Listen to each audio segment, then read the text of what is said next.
Hello and welcome to the Life Burst Podcast. Hi, welcome. Welcome, fellow selectors. Hello. I'm Tiffany. Oh, I'm also Andrew. You're all I am also the Andrew. and welcome back to our Wixoss podcast. The podcast where we talk about Wixoss and only Wixoss. We did it. We opened it. We're awesome at this. We're great at this. That's why we get all of the hundreds of viewers. I said hundreds. Hi guys. Oh my goodness. Hi, hello. Welcome to the Life Burst Podcast. So Tiffany, we didn't do much week crossing this week. Not too much. We'll skip over the WeCross week thing. We introduced some new friends to Wixoss. Yeah, That's about it. We had a pretty busy schedule this week, so Yeah, we we were couldn't busy. do a ton. But it didn't stop you guys from flooding in the comments below. Oh, yeah. With the answers to the question that we asked last week, which was great. Thank you guys. We really needed that. Honestly, we needed the data.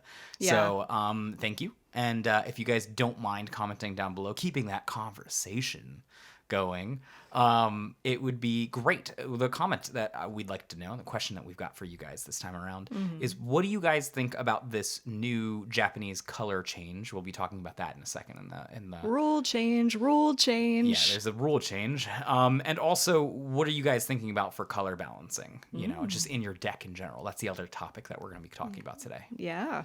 It's going to be exciting. This is going to be a little bit more, I don't know, Free flowing. free flowing. But so yeah, Going that's with the flow. speaking of going with the flow.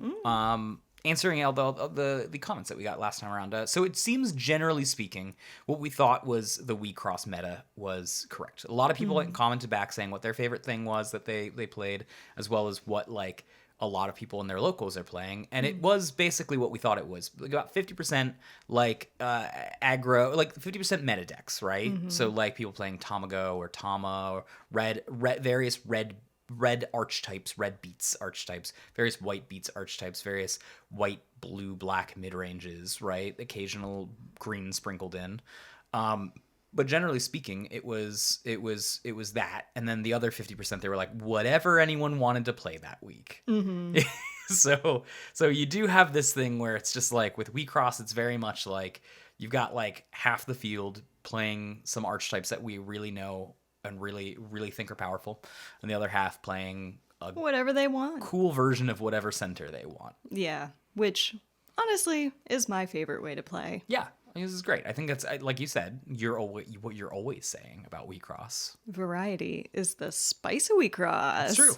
So it's good to see that that's what's going on pretty much across the United States. But speaking about things in not the United States, first off, Yeah. a new trailer dropped for set 12, I think, which has the spooky Halloween vibes. I'm all about it. You haven't seen it yet, but it I came don't out. think I have seen the came out- trailer. came I didn't out- know that they did trailers. Yeah, they do set trailers. It came out today, and it was very cool. Oh, I'm excited. I'll have to go watch that. Yeah, I'll put a link in the description for it. But the other thing that they announced in Japan is they're doing away with basically color identity restrictions in your deck. So you know how in Diva, if you're saying I'm running a center Elric that is white, I'm playing a white assist, and I'm going to play a white second assist. So Then basically you need white. cards in your deck. You only play white, right? You cannot play red. Yeah. They're getting rid of that. So your main deck can now have red in it if you wanted to. That's crazy. Yeah, you could theoretically play no white cards in your white Elric. I mean, good luck trying to Yeah, hit ener. there's gonna be costs that you're gonna have to pay, and you're not gonna have the color to pay Yeah. it. I mean, here's the thing. So that means what you basically just said is that the colors of the cards in your deck don't have to match the colors of your Lyric deck anymore. That's correct. So what does that do for paying costs? Does the color still matter for paying costs? Yeah, I think it does, and I think that's something we'll dive into when we do the second portion of this episode, which is more about like how to color balance your deck. Because I think after a year and a half-ish or whatever it is Wecross has been out of me deck designing, I finally have found what's been working in all of the decks. We've got the sauce. We got the sauce, and I want to share it with you guys. But I do think that means that still you're probably going to inevitably still you're probably going to be adding a couple tech cards, really, right? A couple flex cards to your deck to be like, yeah, I want a Phalaris in there because I want to mill my opponent out, but I'm not running black, or something like that. Or the flip end, you might be like my Cosmos deck, which is generally speaking red, blue, black. Red, white, black, right? You might be like, I really need access to some draw because I'm basically an aggro deck. So let me actually put my Some Elrigs, are going to be blue, right? I'm going to put Tamago as my Elrig in this. So that way I have access to draw, but it doesn't color any color requirements for me. So I'm technically, my Elrigs are blue, black, white, but my deck is going to be no blue whatsoever, but instead I'm going to have red in it. I see. So how is this going to affect the color requirements for pieces, though? So that's the way it works, right? So requirements and identifiers are two different things, right? You can have a green card that you need to pay black and white ener for in order to do its enter ability or something, or its constant ability, let's say. And but that card itself is still green, right? That is its identifier.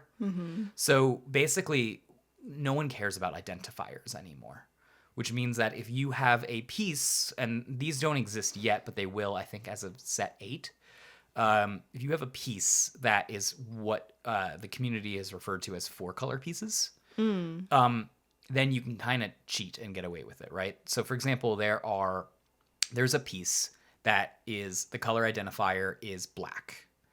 And its text says, if you have a white Elrig, do this. If you have a blue Elrig, do this. If you have a red Elrig, do this, right? And the way it would work in the old rules in Japan, I want to be clear here, by the way, this has not happened in America yet, right? Yeah. So this is just theory crafting. Yeah, I think we should clarify that the rule change has only been announced in Japan. In Japan. They haven't said anything as of the time that we are recording this podcast. They haven't announced anything for the English game yet. So this may or may not affect us, but it's good to be aware of it in case they do follow up. And Japan is currently in previews for set 12. So maybe we'll get this changed in set 12. Maybe we'll get it sooner. Yeah. It would be cool if we got it sooner, because then we'd be playing with a completely... That would be insane. It would be a completely different format than what the Japanese played. So at that point, you can't even use Japanese decks as an example of being like, well, this is meta, because the meta would just be different. But they're okay. So the 4-color pieces, that's what we were talking about. The 4-color pieces, right? If they say basically it's a black identifier, but if you're playing a green, let's say it's green Elrig, do this. If it's red Elrig, do this. If it's a blue Elrig, do this, right? In the old rules, you'd have to have a black Elrig on your field, and then you'd only ever get to be able to do 2 of those things. Now, especially because those costs to pay for those pieces are colorless, you could get all 3 effects, which is absolutely nuts. Because those things are incredibly undercosted for their effects because of it. So I think that's the major change that you'll see. I also think you'll see a lot of like tech cards being put in. I said Phalaris earlier. I think that's a good one, right? Like I think you said Lancelot as well. Lancelot's a good one, right? You might be playing aggro and you might not have access to red. And then you go, well, Lancelot has a colorless cost for its effect. And I'll put this in just because that'll help me be more aggro, help me be more mid-range or something, right? Phalaris, same deal. You'll be like, well, I'm playing white-red, but it's a really good aggressive card that could cause a refresh and that deals damage. Phalaris. Sure. Throw Phalaris in there. You might be like, I'm a blue-black deck. I'm playing blue-black Adams. I'm going to throw Exia in there. Like, you could just be like, Exia is a pretty good one. Just to shut it down. Yeah, just because it's like, it's pretty good to throw that kind of stuff in there. Yeah, this kind of change actually makes me worried that we're going to end up seeing some sort of like homogenization of the meta where everybody's just playing these like really just like good stuff decks, like you said, like everyone's going to be playing Exia, everyone's going to be playing Valaris, everybody's going to be playing Lancelot, everybody's going to be playing like H2O, or like, all this stuff that we talk about is like, wow, this is a really good card. Yeah. This is kind of OP. Or like everyone's going to play Remember in no matter what deck you get. And that, I don't really like that idea. Yeah. But at the same time, it could be that this is going to shake things up even more, Yeah. because now your Larig deck does not limit what you can put in your deck. So I'm hoping that we'll maintain the variety of everything that we're able to see, and it's not just everybody gets to place whatever Larigs they like best, but everybody's decks are exactly the same. Totally. And I do think the card pool, the optimum card pool has probably, with this rule change, gotten smaller. There are some cards that you play in a blue-black deck because you're like, well, this is... I'd rather have a white card here. I'd rather have a green card here. But I don't have access to that. So instead, I'm going to play this somewhat similar but less powerful blue card, right? And those cards are just gone. You have no reason to do that anymore, for the most part. So the optimal card pool list has just gone down. Also, the amount of viable L rigs, like assist L rigs, probably also gone down. Right? I have no reason to, right now as it stands in Wixoss, really put a red assist in my deck, because the red assists are generally not all that great. So it's just less. But you mean like I can still get red if I want to? I can just put it in the deck. Yeah. And then I can just run two blue draw things or something instead in my Elrig deck. So I think the list of things has just gone down. I don't think the amount of auto includes has gone up by much, because I do think that ener balances it still. Because you have, like, I think people are going to go a little crazy at first with the rule change and be like, I'm going to play 5-color piles of awesome. Like, you're just suddenly going to get these, like, Progenitus decks. Yeah. If you're not familiar, there's a card in Magic called Progenitus, and it's literally, like, a 5-colored creature. Yeah. It's ridiculous. Like, no one could play it. Super strong. Yeah, I don't think you're going to get a 5. I think you're going to see 5-color piles for a little while. And then Like I think... full rainbow I think, decks. yeah, I think someone's going to be like, great, I'm going to play normal red aggro with Enerburn and surgically remove the color you need to grow, and screw you. and you're not really gonna be able to play this game anymore. I mean, that's true. There's been a lot of what's it called? There's been a lot of Larigs or certain cards that have alluded to rainbow support. When I say rainbow support, I mean these cards want to be or see a deck that is a 3-colored deck. That's what I mean when I say a rainbow deck. So it's possible that we could see like an entirely like 5-colored rainbow deck come out of this. I'm sure you will, is the thing, right? And there's actually, and again, we're talking Japan, right? So this is future meta stuff. There's a colorless center Elrig in Japan. Oh yeah. Mayu, I guess it's Mugen in the actual Japanese name here. But Mugen? Yeah, that's the name for it. It is colorless, and to grow it costs colorless. And this is a huge buff for this, because before then, the most that deck could be color-wise is 2 colors. Great, it's based on your assists. But now it can be any color you want it to be. And because you're a colorless center, you can eat any color. You can be super greedy with your colors now. I never actually thought of that. That's so interesting. So since we're on the topic of colors, you said that you wanted to talk about color balance in decks. Yes. What do you mean by that? And I think that's actually going to be the big thing that's actually going to limit how much you can play all these weird, crazy cards that are off color, right? Because at the end of the day, if you build your deck with, like, let's say 10 white cards, 10 blue cards, 10 red cards, and 10 green cards, you're probably not going to be able to pay for the costs in your deck.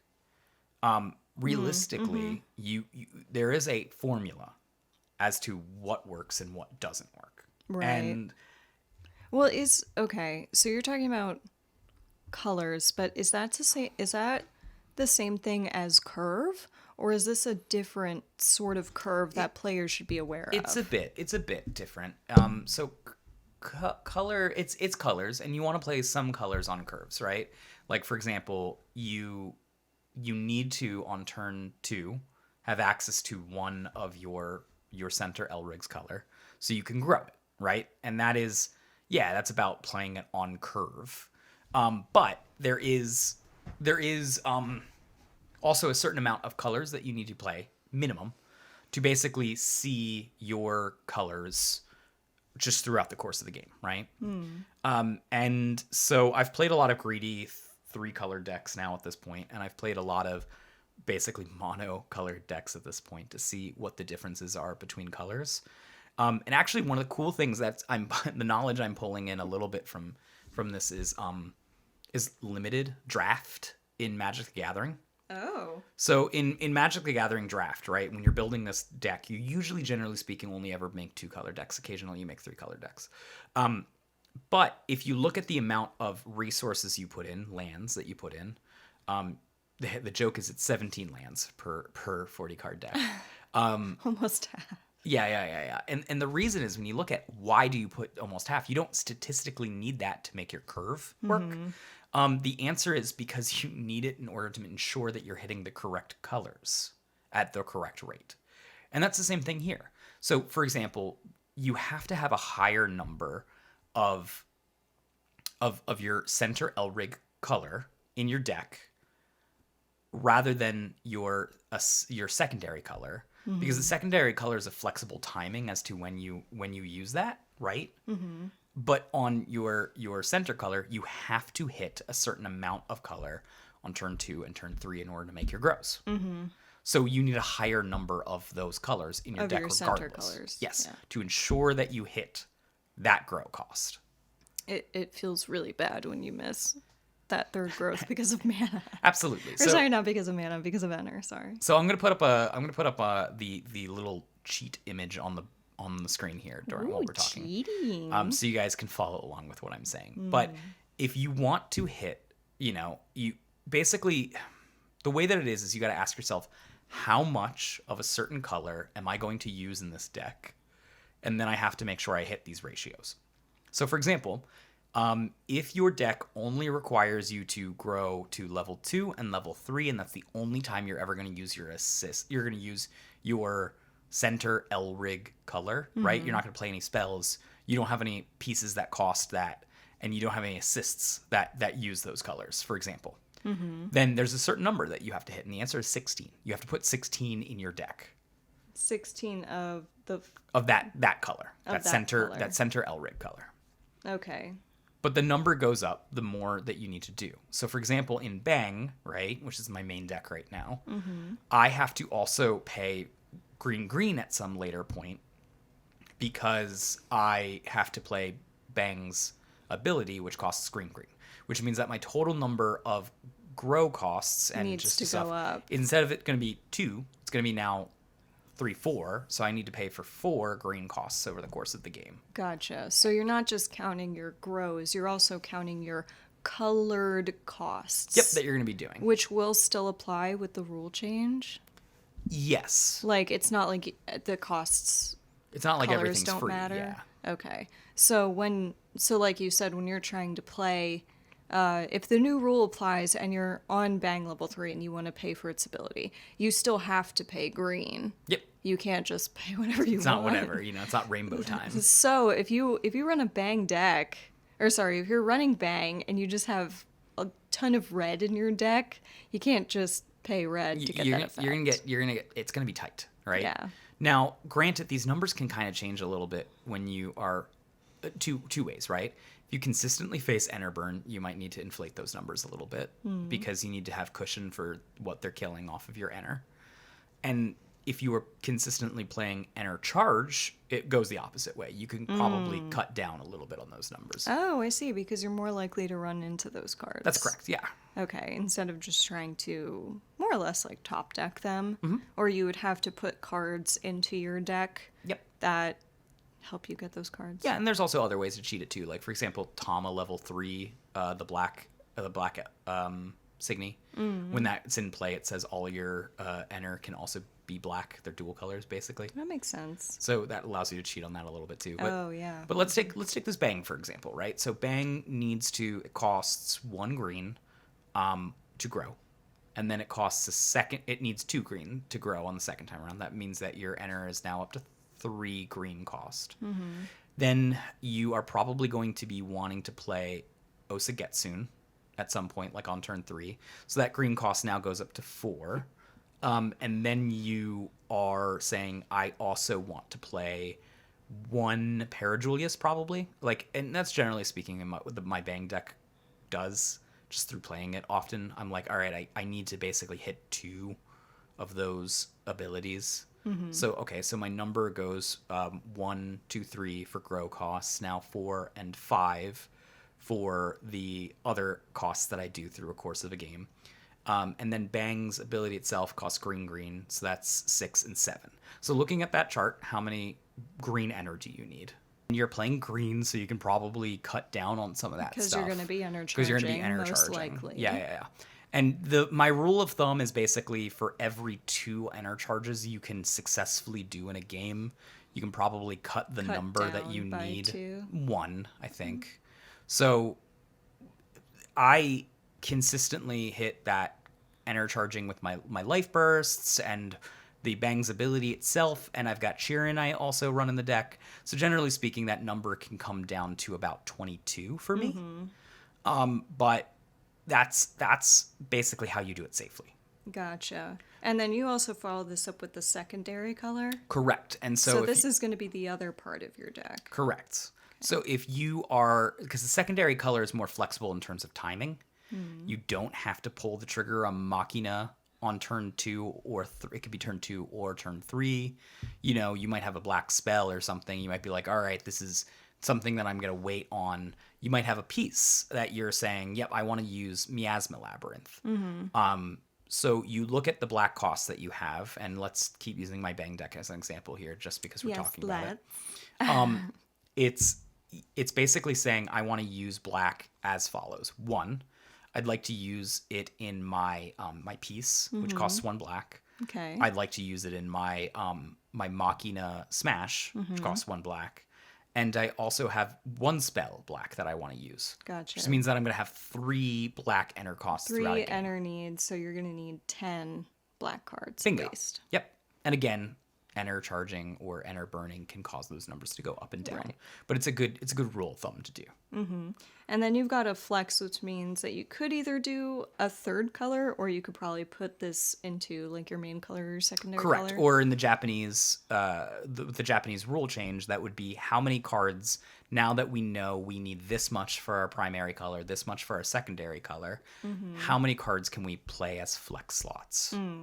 Gotcha. Right? And that number is actually pretty small, because you got to remember 4 guards. Yeah. 4 guards go in there. Now, there's also a point in time when you don't want any flex colors, or you actually go into the negatives. Can you explain that? Yeah, so you'll notice as your requirements for your primary color and your secondary color, let's just only stick with those 2 for now. As your requirements for those go higher because you're just really spending specific colored costs all the time, then that means that you need to put more into your deck of those 2 colors, and the ability to play off-colored flex spots drops significantly. Right. And in those scenarios, the only way that you can allow yourselves to do that is by playing level 1s or level 2s that are multicolors. Right, which is the next column. So you're saying that's really only worth playing multis if you have 6 to 7 ener costs in your deck, specific ener costs in your deck. Yeah, at that point, and I think it's just, if you can be responsible, right? For Can we? Well, look, if you decide to throw that third color in there, you're probably going to need some multicolors. I mean, you might as well multi with your flex. Right. know? You absolutely could use them for that purpose. Yeah. But the idea is that and I've grown a little bit away from using multicolors in my level 1s. They're still worth it in some decks, but in other decks, I would like to have the utilities of my level 1s. What I'm really looking for in building a really strong Wixoss deck is that my level 1s are amazing utility. They help me Yeah. sculpt my early game, and my late game, they help me get my wins. Like, they don't have to give me the wins, but they help me get to them. Well, I will say that, we've been playing the English version of the Diva Wecross since it came out, and the pickings for good level 1s and good level 2s was Low. it was not super great, to the point where like your multis were pretty good choices. Yeah. Especially with the team based varieties that you were kind of getting. But now with the card pool having expanded the way it has, your utility level 1s are pretty great choice. Yeah, I can think of one in every color at this point that I'd be like, I'd rather play this over a multicolored, right? In green, I'd rather, generally speaking, if my deck can produce ener charging, I'd rather play Parajulius. Yeah. Right? In blue, you got your pick of the litter, but on top of them is probably Hakat, which is just a fantastic filtering. In white, Yuki Memoria is very strong and is able to basically turn off a lot of things that your opponents are trying to defend. It also themselves has longevity in the deck as well. Yeah. Like you can use that turn 1, but you can use it past turn 3 because it's still relevant. And multis are sturdy. Yeah, They're they have sturdy stats. cards. They've got stats. They're multicolor enter, which is good. They usually are a lot buffer because they don't come with any sort of extra abilities. But like they're very evenly useful throughout the deck, but they don't do anything fancy or splashy, and they don't do anything to push the game while they're on the board. 100%. Red, you've got stuff like Iwatoshi, which can be really good at Enerburn, or you've got Ramel, fairly good removal. And then in black, you've got like Baphomet and stuff, right? Which Baffy. mills and is bigger than your average 5K. Yeah, it buffs pretty That quickly. that mill is like card draw in For most black. in most decks that run Baphomet. Yeah, and when you kind of put those cards up against like a level 1 multi, it's kind of like there's really no contest. Yeah. I mean, feel free to disagree with us in the comment section down below if you are still using level 1 multis in your deck. Let us know how and why. But, personally at this point, there's really only been like 5 to 10, not even 10. There's really only been 5 times that I've like kind of missed having a multicolor in my deck, and it's strictly been because of enter costs. A lot of American players have just gotten more responsible with their enter casting. And I mean that is Ooh, you hear that? You selectors are responsible. it's true, right? Like they're being cautious about being too greedy with their enter colors, and that is correct, right? Like that is good. And there's only very few times where you're like a multi would be better, and even then when I'm thinking, oh yeah, a multi would be better here, it's usually because I'm doing something proactively. For example, I'm playing mono red beats, but I want to splash some kind of white in it. Maybe it's like Akino or something. And so I'm playing the multicolored level 1s because they don't stop Hera from being able to pull off its ability. But in the enter zone, they give me white for Akino. Yeah. That's really it for multis. That's really, they're good blockers and they're really good in your enter. That's about it. And it's funny because like you basically, when you go a little bit more heavy into colors, you'll realize that specific flex spot that theoretically this Japanese rule change affects just drops, right? Like if you were really light in your main color and your secondary color, because generally speaking, most decks are going to at least do 2 of those. How much flex spot are you looking at? For 2, is that what you said? Yeah, really, like 12. Yeah, it's like 12, right? So It that gives you some flexy. Yeah, 12 or 10, and like that gives you some amount of flexing, but it also just means that you're not really going to get those really good effects that, like, for example, Miasma Labyrinth, it does cost black. It's a thing. There are going to be times if you're not putting enough black into your deck, you're going to be like sitting there being like, oh, I can't do this. Yeah. Machina smashes really, really, really strong. A lot of people use that assist line. But you gotta have the blue to pay the cost. Yeah, you gotta have the black to pay that cost, Yeah. Oh, yeah, sorry, Machina, yeah. A ZR is another good one. It costs blue to do its effect. Like you have these things, and they're Azathoth costs green. yeah, Osagetsun costs green. green. Parajulius costs green. Yeah, like you hit all of these things. So realistically, I think what we're gonna find is in this Japanese meta with this new rule change, it's actually gonna be less sky falling that I think most people expect it to be. The sky falling. The sky is falling. Everything's changed. A fundamental rule has changed. I mean, it is kind of a big change, but Yeah. that doesn't mean it has to be scary, and Yes. that's why we're talking to you guys about it. I mean, please feel free to, leave us your thoughts about the rule change and what you think it could mean. This is just our take on it. Yeah, I think generally speaking, you're gonna find that those slots when you start being like, yeah, I'm gonna fill it in with cheering Whatever because I I want want. that free ener charge. Right. Bruno's a good one, right? Bruno's a good card. Lancelots, 4 Lancelots. Oh, I want Exias, 4 Exias. You're gonna put all these things in there. You're gonna be like, oh, I've got like 5 black. Crap, I can't I can't grow my like and like Next thing you know, you're just growing with guards. yeah, I mean literally that's like gonna be how you have to do it. And I've always made it very clear that I don't put guards towards color costs for anything because a guard in my ener is the worst place for it in the world.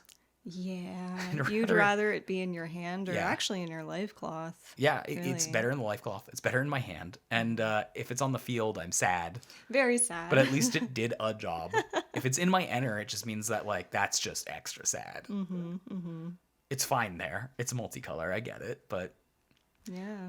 but It's definitely it's good to think about for sure, especially moving forward. This will change I don't know if it's not going to change, well, technically, it will change the game because it's a rule change, but it could be very impactful to the meta. It also might not be. I mean, look at the last ceremony that we had, right? That that Tamago deck, that was the blue-black deck, was the top end one.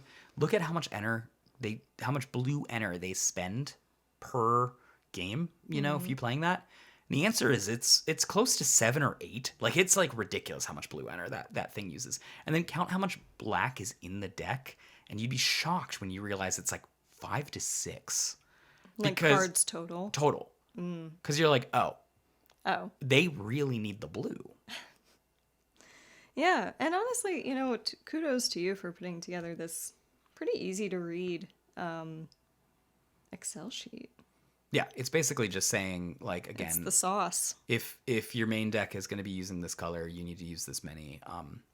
If you're if your main deck's going to be, if your secondary color is going to be doing this, and then your flex you can either use that as a third color, or you can call it a, Or you can like put that more towards your main color, more towards your second, whatever. It's like that. That's kind of where you can put your flavor in. yeah, post Japanese rule change. It'll be, if you wanted to be like, I'm a blue red deck, but I want to run 4 Phalaris or something. There you go. That's where you're gonna. Oh, you really like that card, don't you? Phalaris is a good card, guys. It's a good card. I mean, if you want my best card, I'm gonna be like, I think one commenter was like, "Huh, you seem to put Hakat in everything now, don't you?" And I'm like, yes. Yeah. Comment below the amount of times Andrew has mentioned Phalaris, please, and thank you. A Phalaris counter up on the side. Yeah. I'm not doing that. I'm not putting that in editing. That is way too much work. Not happening. We'll leave that to you guys. Let us know how many times. All right. Anything else that we want to talk about? About the rule change, about color balance? Do you just want to say hi?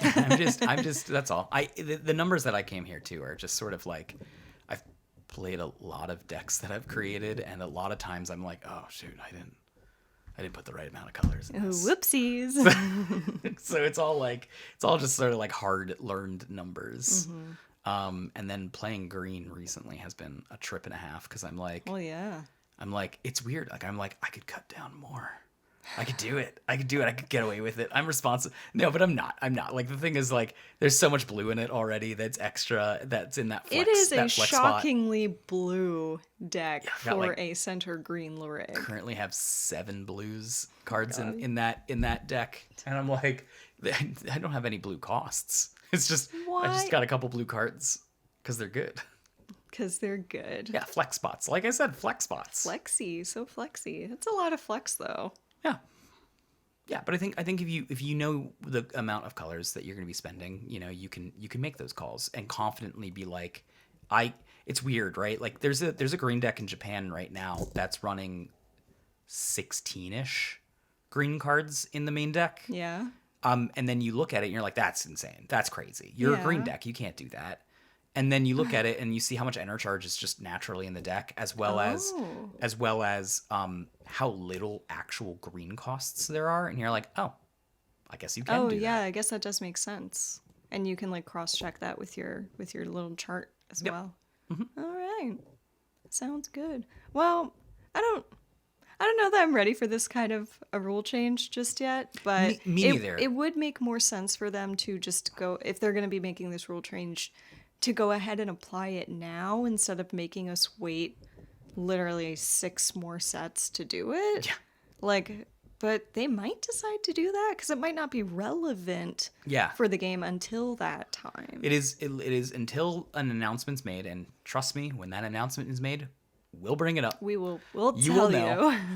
you. Until that announcement's made, it's not real for us in America. And it could be something they test in Japan, go like, oh, that was the wrong decision. then They they'll could roll switch it it back, back. and then they never give it to us, I mean, it would. Let's think about this really quick from like a business logistical reason.